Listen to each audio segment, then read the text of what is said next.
Hello everyone, welcome back to our channel How to Tutorials. In today's video, we're going to see how you can fix automatic deleted files from download folder in Windows 11. Well, it is quite a simple process, so let's dive right into it. What you're going to do is first of all open your settings, for which you can simply just go on the search icon that you can see right here, and then in here now start typing settings.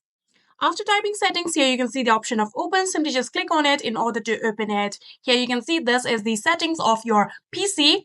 And in here, you will be able to see the option of system on the left side right here. Click on systems. So after clicking on system, here you can see there is the option of storage right here. Click on storage.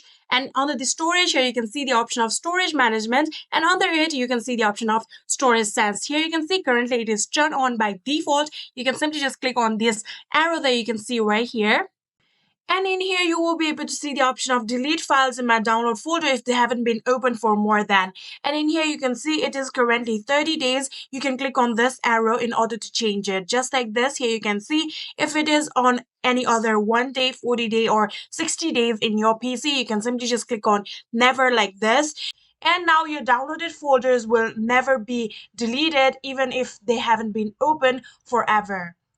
And that is it. That is how you fix your automatic deleted files from download folder in Windows 11. I hope this video was helpful to you guys. If it was, please do not forget to hit that subscribe button and like our video. Thank you so much for watching. See you in the next.